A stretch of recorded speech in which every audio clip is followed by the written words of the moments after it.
Masya Allah, dua-duanya belajar ikhlas. Dia tidak memperdulikan yang lain. Dia lakukan itu. Bayangin. Jadi kalau kita di daerah Mina itu, di samping perbukitan itu dekat Istana Raja, itu ada tugu Tugu itu adalah tugu tempat disembelihnya, penyembelihan ketika proses penyembelihan Nabi Ismail. Ya, ketika Ismail akan disembelih di situ. Ketika Nabi Ismail akan disembelih, itu kan digoda sama iblis. Betul. Ibrahim tuh digoda sama iblis. Jangan masa kau sembelih itu anakmu, itu anak kesayanganmu, itu anak kau yang selama ini kau ingin idam-idamkan. Betul. Idam-idamkan, ingin mendapatkan keturunan dari istri pertama, enggak dapat, istri kedua dapat, masa mau disembelih? Kata para iblis. Makanya ada tuh prosesi dalam ibadah haji namanya lempar jumroh. Lempar jumroh itu adalah melempar setan itu. Setan yang ketika Nabi Ibrahim akan menyembelih anaknya, iblis itu, setan iblis itu kan menggoda Nabi Ibrahim, maka dilempar dengan lemparan Nabi Ibrahim alaihissalam. Apa doanya kalau lempar jumroh? Belum tahu, Ustaz. Bismillahi Allahu Akbar. Rajulun lisyayatin waridun lirrahman. Lempar. Bismillahi Allahu Akbar. Makanya kalau kita menyembelih kambing nggak boleh baca Bismillahirrahmanirrahim. Yang kita baca adalah Bismillahi Allahu Akbar baru sembelih. Jadi gitu. Benar, nggak boleh tuh ya bilang Bismillahirrahmanirrahim, itu nggak boleh. Nggak boleh kalau kita menyembelih hewan, nggak boleh baca Bismillahirrahmanirrahim, tapi Bismillahi Allahu Akbar. Iya. Gitu Bang Novi. Ya. Jadi kita lanjut. Nah, itu kan yang kedua. Bagaimana nih ceritanya? Ketika disembelih, Nabi Ismail dan Nabi Ibrahim digoda oleh iblis, sehingga ada perintah. Wajib haji itu kayak lempar jumrah. Keikhlasan yang dia lakukan berdua, ayah dengan anak, ketika ayahnya mendapatkan mimpi dari Allah, ketika memerintah lewat mimpinya dari Allah Subhanahu wa Ta'ala untuk menyembelih anaknya, dan anaknya akan disembelih, menerima itu dengan ikhlas. Dua-duanya melakukan karena Allah. Ketika ada godaan dari manapun, karena dia tidak akan masuk godaan itu. Kenapa? Karena yang dilakukan adalah penuh dengan keikhlasan. Dan jangan lupa, keikhlasan yang dilakukan oleh kedua orang ini, Khalilullah Nabi Ibrahim dan anaknya Nabi Ismail alaihi wassalam, semoga dua-duanya Allah berikan keselamatan. Nah, Allah gantikan keikhlasannya itu, Allah bayar keikhlasannya itu dengan keberkahan. Apa keberkahannya? Allah ganti Nabi Ismail dengan seekor kambing yang sangat besar. Dalam hadis disebutnya min kibsin, dari seekor kambing kibas. Min kibsin. Maka orang Gandul nyebutnya, orang Cina namanya kambing gibas. Ingat nggak zaman dulu? Kambing apa nih? Yang gede ya? Gibas, yang gede banget. Kita nyebutnya kambing gibas kan? Kambing gibas. Nah, itu serapan dari bahasa Arab namanya kibsun. Kibas. Ya, min kibsin. Jadi kambing kibas itu kambing yang sangat bagus, yang besar. Allah ganti keikhlasan mereka berdua, Nabi Ibrahim dan Nabi Ismail alaihissalam, dengan keberkahan. Apa keberkahannya? Digantinya dengan seekor kambing yang sangat besar. Masya Allah. Jadi ikhlas aja dulu kita lakukan. Keberkahan datang tuh, nggak usah khawatir Ustaz ya. Nggak usah khawatir. Itu masalahnya kita manusia. Kadang-kadang kita, aduh, ini kalau gua ketahuan ya, gua ntar dapat apa? Orang baru tahu itu gua yang lakuin. Terkadang iya. Benar, terkadang kita kepikiran kayak begitu tuh di saat kita lagi mau sedekah nih, gue mau amal ya, gue tinggal segini nih, ntar masa sih sedekah segini, ntar duit gue habis, gue nggak dapat apa-apa dong, gitu tuh. Terkadang tuh kita sedekah gitu, padahal sedekah itu kan tidak mengurangi harta kita sedikit pun gitu Ustaz ya. Benar. Benar ya. Mana qasad min malin, mana qasad sadaqah min malin bal yazdad. Tidak akan pernah berkurang harta yang kita sedekahkan. Bal yazdad, tetapi dia akan bertambah. Bal yazdad, tetapi dia akan bertambah lagi. Bal yazdad, terus bertambah. Ya, maka tidak perlu juga diketahui orang kadang-kadang yang kita lakukan. Tapi perlu juga, gimana kalau seandainya kita sedekah tapi kita tujukan untuk menginfluensi orang lain, menularkan. Boleh nggak? Boleh. Dalam surah Al-Baqarah boleh tuh kita sedekah itu sirra wa alaniyah. Boleh sembunyi-sembunyi, boleh terang-terangan. Tapi niatnya untuk mengajak orang lain berbuat kebaikan yang sama, bukan untuk menyombongkan diri kita. Ingat tuh. Ya. Di situ juga gesekan antara ikhlas dengan kesombongan sangat tipis tuh di situ tuh. Oh iya benar. Di situ dibolehkan kita bersedekah itu secara terang-terangan boleh, sembunyi sirron wa alaniyah, atau juga dengan secara terang-terangan. Ya. Apa istilahnya juga kalau kita gunakan zahiran wa batinan gitu ya. Artinya kita boleh bersedekah juga dengan terang-terangan, tetapi tetap harus meluruskan niat ikhlasnya. Itu Bang Opik. Betul. Karena ini persinggungannya sangat tipis banget nih antara ikhlas dengan sombong, karena adanya di hati kita nih. Tuh. Betul. Yang merusak niat itu ada di hati. Nah, kata Nabi, idza salahat salahal jasadu kullu, wa idza fasadat fasadal jasadu kullu.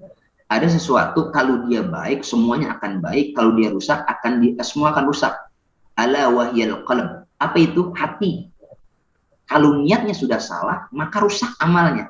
Tapi kalau niatnya baik, niatnya benar, maka akan diterima amalnya. Nah, maka keikhlasan singgungan di situ, antara ikhlas dengan sombong itu di situ, antara ikhlas dengan riyanya di situ tuh. Nah, siapa yang tahu kita ikhlas atau tidaknya? Allah Subhanahu Wa Taala. Allah yang akan menilai itu. Kadang-kadang kan kita walaupun di depan orang kita terasa nggak pernah mengungkit kebaikan kita, tapi kadang di rumah kita terbesit juga dalam diri kita. Padahal gue itu, itu kan jadi hilang juga.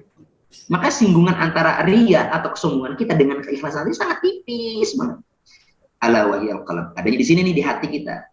Ketika kita lakukan dengan keikhlasan, itu beda tuh hati, rasanya lebih apa ya? Gini Bang Opik kalau punya rezeki nih, ngasih ke orang, itu kayaknya dada kita makin luas. Betul. Kayaknya beban tuh hilang. Coba deh.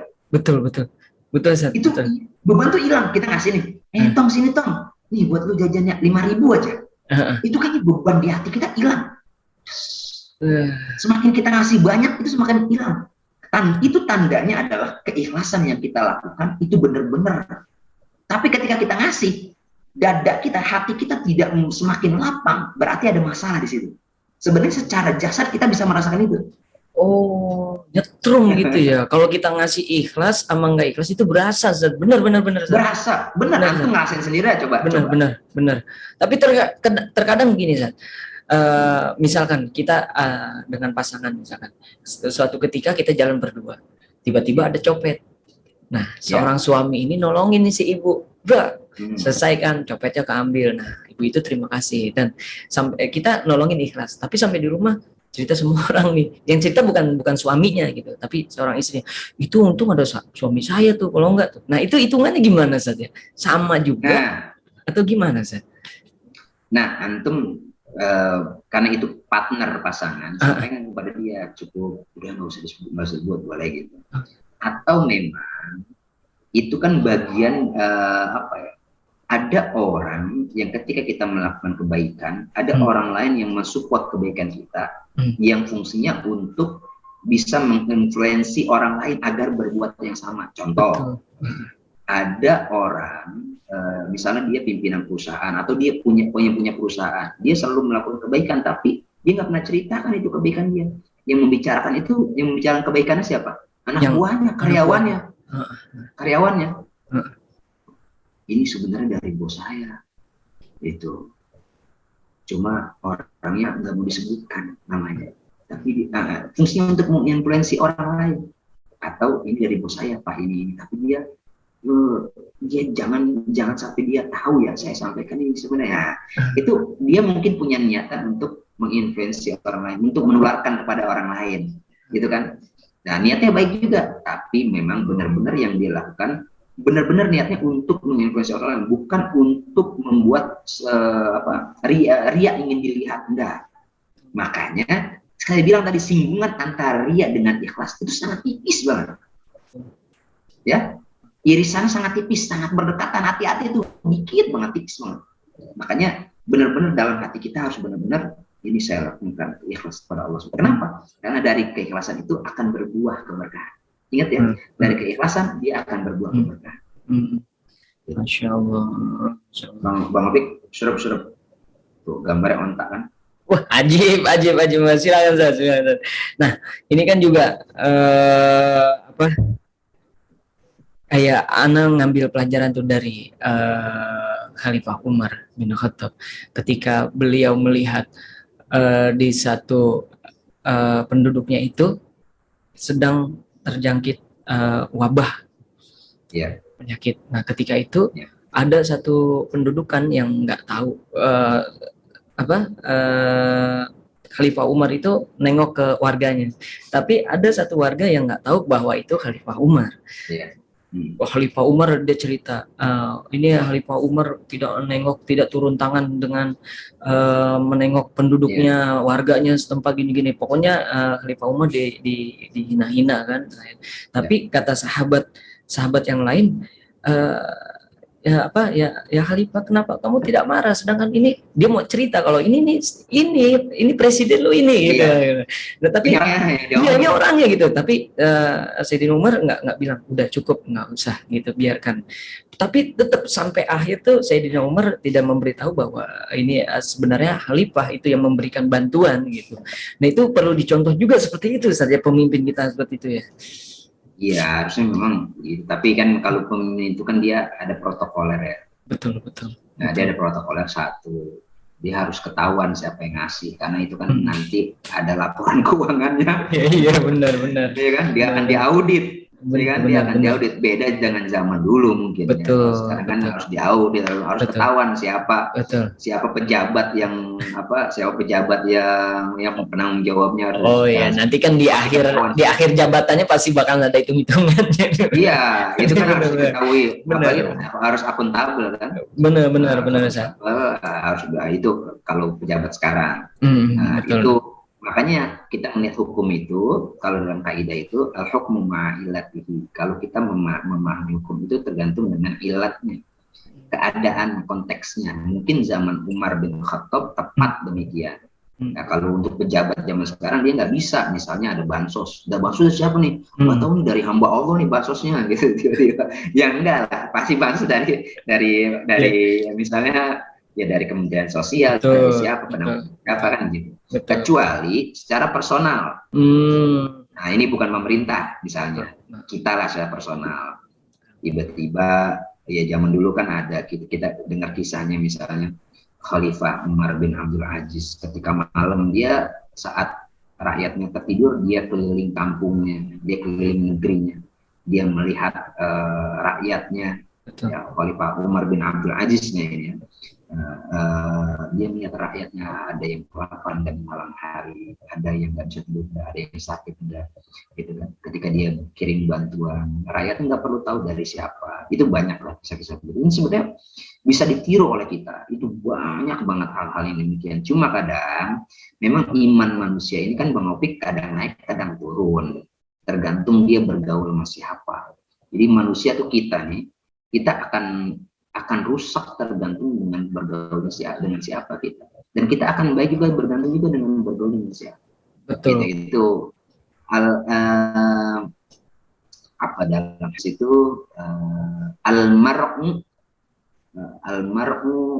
seseorang itu ala dini khalilihi. Almar'u ala dini khalilihi. Saya nyari hadis dulu. Waduh, ingat-ingat lagi hafalan hadis sama ayat-ayat Quran. Pokoknya intinya kalau kita gaul sama orang tukang minyak wangi, kita bakal kebagian wanginya, gitu ya. Itu hadis sahih. Oh. Kata Nabi, ini hadis sahih itu. Betul. Kalau kalian bergaul dengan tukang minyak wangi, maka kalian akan kedapatan wanginya. Kalau kalian bergaul dengan tukang patri, tukang las, kalian akan mendapatkan cipratan apinya. Kata Nabi itu. Tapi dalam hadis orang itu tergantung dengan kebiasaan teman karibnya, teman mainnya. Falyanzur man yukhalilu, maka lihatlah dengan siapa mereka bergaul. Itu penting banget. Jadi kita baik, kita kagak tergantung kita, maka tergantung lingkungan kita. Maka pemimpin kita baik apa kagak ya tergantung pion-pionnya. Bener. Ya, pinggir-pinggirannya. Begitu. Kalau dia pinggir-pinggiran orang baik, ikut baik dia. Bener. Termasuk kita. Iya. Kita nih bikin momentum acara begini karena kita pengen ya lingkungan kita baik. Kita aja nyari sekolah anak, nyari rumah tinggal, nyari guru ngaji. Kan kita mikir, nah sama dia aja ngaji di sini, sekolah di sini, berteman sama dia aja. Kan kita milih ini kenapa? Itu akan mempengaruhi kehidupan kita, kehidupan anak kita, kehidupan begitu. Kan begitu. Kita tinggal di tempat yang kagak aman. Karena ada kan di kampung narkoba, ada kampung prostitusi, ya kita pasti akan pindah dari tempat itu. Kenapa? Ya kalau kita nggak pindah ya kita ngikut entar. Betul. Kan begitu. Iya. Nah, ini tadi kan baru 2 nih Ustaz nih.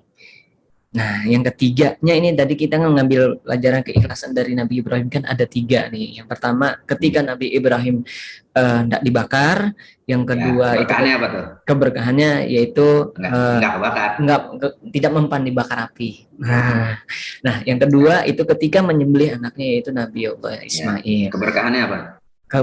Keberkahannya keikhlasannya Allah ganti dengan kambing.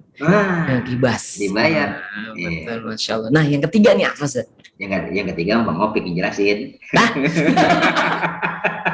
Narasumber kan situ. Mantap ya. Bang Opik yang ketiga nih. Perintah haji. Yang ketiga haji nih. Perintah haji pertama kali Allah perintahkan kepada siapa? Kepada siapa? Nabi Ibrahim. Iya, benar. Karena haji itu adalah termasuk asyara'u man qablana. Syariat sebelum Nabi Muhammad diangkat menjadi rasul, syariat haji udah ada sejak zaman Nabi Ibrahim. Dalam kajian usul namanya, ini namanya asyara'u man qablana. Syariat yang sudah ada sebelum Nabi Muhammad diangkat menjadi rasul, ini syariat udah ada. Apa aja? Salat udah ada itu. Nabi-nabi terdahulu sholatnya, wow, Masya Allah. Zakat udah ada nggak? Zakat nabi-nabi terdahulu juga bayar zakat. Puasa Ramadan, kama kutiba alal ladzina min qablihim, sebagaimana orang-orang terdahulu juga diwajibkan berpuasa. Artinya puasa udah ada sejak zaman dulu. Nabi Muhammad menyempurnakan syariat itu. Sama juga dengan haji. Perintah haji itu awal mulanya bukan kepada Nabi Muhammad. Nabi Muhammad menyempurnakan ritual ibadah hajinya. Jadi perintah haji itu awalnya pada zaman Nabi Ibrahim. Ini dalam Al-Quran dijelaskan. Allah perintahkan Nabi Ibrahim, a'udzubillahi minasyaitonirrajim, wa adzin finnas bil hajj. Ibrahim, kata Allah, adzin, umumkan. Makanya kita kalau di musola di masjid, Allahu Akbar, namanya apa? Azan. Adzin ini perintah, ini fi'il amr. Wa adzin finnas bil haji, perintahkan itu seluruh manusia bil haji untuk melaksanakan ibadah haji. Nah, perintah haji ini juga berkaitan dengan perintah umroh, ya, karena haji dengan umroh itu hampir sama, cuma bedanya di haji rukun haji ditambah 1 dengan wukuf di Arafah. Itu doang, karena umroh kan nggak ada wukufnya. Kalau haji ada wukuf di Arafah. Itu. Jadi wa'adzin finnas bil haji. Ibrahim, kata Allah, wa'adzin, perintahkan, umumkan, panggil, seru, adzin finnas bil haji, seluruh umat manusia untuk melaksanakan ibadah haji. Ingat tuh, Nabi Ibrahim diperintahin Allah, nggak pakai nanya, ini manggilnya pakai apa? Iya, bener. Kalau sekarang WhatsApp kagak ada. iya, lo kalau Twitter sekarang mau kagak boleh, ada. iya Facebook, YouTube kagak iya. ada. Kalau Eh kan? sekarang mau broadcast ya. Makanya manggil pakai apa? Nah, pakai apa Ustadz ya? Nah, makanya Hmm. lah, manggil pakai apa? Sekarang orang berduyun-duyun melaksanakan ibadah haji Hmm. sampai nunggu 27 tahun. Ya kan? Iya. Coba itu. Allah. Nah, Nabi Ibrahim nanya kepada Allah, "Kaifa adun nas?" Bagaimana cara saya menyerukan manusia? Kata Allah, tugasmu hanya menyeru, urusan yang datangin mah Allah. Allah. Nah, benar. Iya. Kemudian apa? Ayat dilanjutkan ayatnya, wa adzin fin nas bil hajj ya'tuka rijalan wa ala kulli dhamiri ya'tina min kulli fajjin 'amiq. Apa kata Allah dalam Al-Qur'an? Ya'tuka rijalan, tugasmu menyeru, wa adzin fin nas bil hajj, seru manusia untuk melaksanakan haji. Ya'tuka rijalan, maka mereka akan datang walaupun dengan berjalan kaki. Rijal, kayak kaki, jalan kaki. Yaitu kerijalan wa ala kulli dhamir yatina min kulli fajjin amik, atau mereka juga ada yang menggunakan kendaraannya onta walaupun onta mereka kurus kelontang. Yaitu kerijalan wa ala kulli dhamir yatina min kulli fajjin amik, mereka akan datang dari segala penjuru yang sangat jauh. Allah. Nabi Ibrahim naik ke ada di samping Bukit Sofa. Sampai Bukit Sofa itu ada namanya Jabal Abi Qubais yang sekarang jadi istana raja di Mekah tuh, yang tinggi itu sampai Bukit Sofa. Itu ada Jabal Abi Qubais. Nabi Ibrahim naik tuh ke atas Jabal Abi Qubais. Nabi Ibrahim manggil seluruh umat manusia, ya ayuhan nas, amal rabbukum bil hajj, wahai seluruh umat manusia, Allah Tuhanmu memerintahkan untuk berhaji. Maka seluruh umat manusia, bahkan semua makhluk hidup, dalam beberapa tafsir dikatakan oleh para ahli tafsir, seluruh makhluk hidup menyambut seruan Nabi Ibrahim tadi dengan sambutan labbaik Allahumma labbaik labbaik la syarika laka labbaik innal hamda wan ni'mata laka wal mulk la syarika laka. Jadi nggak usah nanya-nanya, kata Allah, tugasmu cuma menyeru. Itu karijalau wa ala kulli dhamir yatina min kulli fajjin amik. Nanti yang gerakin manusia urusan Allah. Makanya tugas kita cuma usaha doang. Usaha. Nanti urusan keberkahan Allah yang datangin. Usahanya dengan ikhlas, keberkahan Allah yang datangin. Begitu. Tergantung kita usahanya dengan cara baik atau gimana. Benar. Ya. Benar. Makanya perlu dengan keikhlasan juga karena Allah. Kalau dagang nggak boleh curang. Betul. Kan gitu, timbangan nggak boleh curang. Kalau kita belanja juga nggak boleh minta ditambahin, nggak boleh tuh. Kadang-kadang orang bilang, bang topoki, bang tambahin apa bang ini ya bang tambahin apa ini bang, itu nggak boleh sebenarnya. Makanya aneh. Alladzina ittaqalu 'alan nas. Makanya aneh belajar dari ini, belajar dari ada yang mengajarkan itu dulu. Ketika Nabi Muhammad itu berdagang, itu beliau selalu menambahkan, kalau kita mah nih dagang duku nih, tambahin secomat nih biar anget. Kalau kita yang nambahin boleh, tapi yang beli dia nggak boleh minta ditambahin. Makanya kudu punya etika. Ini disebut makanya pembeli itu ada raja, pembeli adalah raja. Itu konsep yang harus dipegang teguh oleh pedagang. Jangan pembeli pakai konsep itu. Gua kan pembeli adalah raja. Oh, hormatin gua dong. Enggak. Konsep itu untuk pedagang, bukan pembeli. Moto konsep pembeli adalah raja itu dipegang teguh oleh pedagang. Benar. Bukan dipegang teguh oleh pembeli. Kalau pembeli dia pakai konsep pembeli adalah raja, akhirnya minta dihormatin dia. Benar jadi gila hormat ya. Gila hormat. Iya. Apa aja tambahin sekilo, iya jeruk sekilo, duku sekilo lah, habis dagangan kita. Aduh, masya Allah Ustaz. Perbincangan kita kan apa kata Ustaz ini, alhamdulillah masya Allah sangat menarik. Ini kalau dilanjutin lagi, ini benar. Kalau berhubungan dengan kata-kata ikhlas itu nggak bakalan habis 1 hari 2 hari nggak bakalan ikhlas. Karena ikhlas itu ibarat kata tidak bisa datang dengan apa ya? Dengan belajar dari seseorang, dengan belajar dari buku. Karena ikhlas itu memang datangnya dari diri kita sendiri, Ustaz ya. Betul. Nah, ini buat para jamaah semua, Masya Allah. Gimana caranya belajar ikhlas? Nah, berarti tanyakan diri kita sendiri. Tanpa kita berbuat baik, jangan mengharap dengan orang lihat, dengan karena si ini. Banyak kan depan mertua rajin sholat, ya kan? Biar dikata, saya mantu gua rajin badan. Nah, buat para jamaah ya yang mau komentar, yang mau tanya langsung, insya Allah nanti kita bakalan jawab di sini ya. Dan Ustaz, terima kasih banyak. Ini udah setengah jam sudah berlalu, Masya Allah. Kita pengen berlama-lama, Ustaz. Cuman maaf ya kalau ada salah. Ya Allah, enggak. Ini udah makanya aneh nggak ragu banget nih manggil antum, ibaratnya mengundang antum ke sini ke acaranya Habib Yusuf Alkaf. Minta doanya Ustaz. Ini lagi kurang Habib Yusuf. Kita doakan mudah-mudahan Allah angkat penyakitnya. Dan juga terima kasih banyak Ustaz. Jadi kesimpulannya yaitu beberapa poin, yaitu ya bisa diambil keikhlasan dari keluarga Nabi Ibrahim. Dan juga Nabi Ibrahim itu ketika Nabi Ibrahim ketika dibakar tidak mempan dibakar api, dan ketika dibakar beliau ikhlas menyerahkannya pada Allah Subhanahu wa Ta'ala, walaupun sudah berbagai macam tawaran dari para malaikat tapi ditolak. Yang kedua yaitu Nabi Ibrahim ketika menyembelih anaknya dengan ikhlas, perintah Allah, dan itu diganti dengan seekor kambing kibas. Wah, itu yang kambing yang gede tuh, Masya Allah dah. Kambing terbaik, benar. Makanya mahal nih. Mahal benar. Nah, yang ketiga itu ketika haji.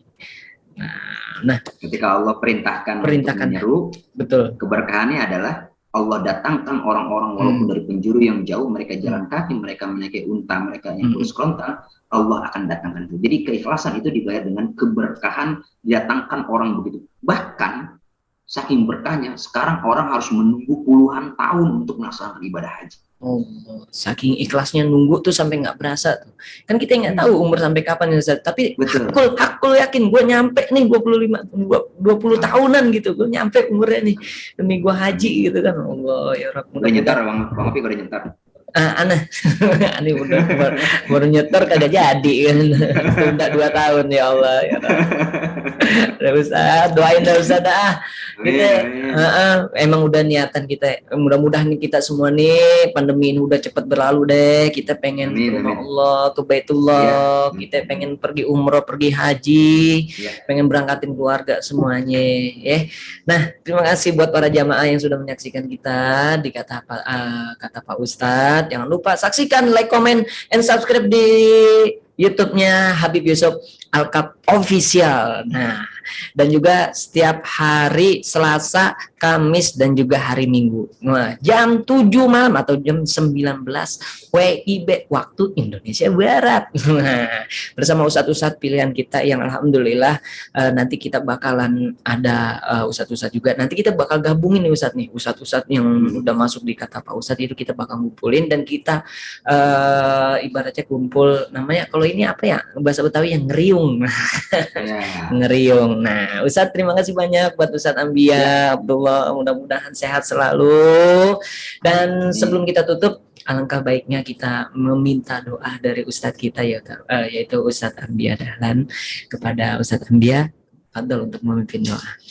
Kita baca Al-Quran surat Al-Fatihah, kita doakan pada guru kita yang sedang kurang sehat, mudah-mudahan Allah segera angkat penyakitnya. Amin. Kita doain juga saudara-saudara kita yang lagi pada sakit nih, banyak banget pada terpapar virus, mudah-mudahan Allah angkat penyakitnya, Allah hilangkan penyakit COVID ini, penyakit corona dari muka bumi. Mudah-mudahan kita juga bisa beraktivitas sebagaimana mestinya, normal lagi. Mudah-mudahan apa yang kita niatkan, kita azamkan, kita inginkan dijawab Allah Subhanahu wa Ta'ala. Cita-cita kita, apa yang kita inginkan, mudah-mudahan dijawab Allah Subhanahu wa Ta'ala. Amin ya Rabb. Amin ya Rabb. Amin ya Rabb. Kita anak salih dan salih. Al-Fatihah. A'udzubillahi minasyaitonir rajim. Bismillahirrahmanirrahim. Alhamdulillahirabbil alamin. Iyyaka na'budu wa iyyaka nasta'in. Ihdinas siratal ladzina an'amta 'alaihim ghairil maghdubi 'alaihim waladdallin. Ma'fun bil karim, ma'fun bil rahim. بسر الفاتحة بمعجزة الفاتحة بشفاعة الفاتحة. Amin ya Allah. اللهم أرنا الحق حقا وارزقنا اتباعه وارزقنا اجتنابه. اللهم لك الحمد وإليك المشتكى وأنت المستعان ولا حول ولا قوة إلا بالله العلي العظيم. دعوهم فيها سبحانك اللهم وبحمدك في السلام وآخر دعواهم الحمد لله رب العالمين. تقبل يا كريم. سبحانك اللهم وبحمدك أشهد أن لا إله إلا أنت أستغفرك وأتوب إليك. Amin. Terima kasih buat jamaah semua yang sudah menyaksikan. Jangan lupa like, comment, dan subscribe. Dan jangan lupa yang belum subscribe, pencet loncengnya. Ceneng, like, comment, dan subscribe, pencet loncengnya. Mudah-mudahan telunjuk ini menjadi saksi di akhirat nanti untuk menyebarkan dakwah Islam. Dan juga menjadi salah satu sarana kita untuk menyebarkan kebaikan buat semuanya. Amin ya Rabbal Alamin. Terima kasih Ustadz sekali lagi. Mohon maaf bila ada salah-salah kata. Kita bisa bertemu di lain waktu kesempatan. Insya Allah kita bisa merajut tali silaturahmi lagi. Dan buat para jamaah jangan lupa like, komen yang bermanfaat semua yang mau tanya langsung di sini. Mudah-mudahan pada kajian hari ini kita bisa bermanfaat buat kita semua dan keluarga kita. Amin ya Rabbal Alamin. Kurang lebihnya saya Opik Latah dan juga Ustadz Ambia Dahlan Abdullah. Kurang lebihnya wabillahi taufiq wal hidayah. Wassalamualaikum warahmatullahi wabarakatuh. Waalaikumsalam warahmatullahi wabarakatuh.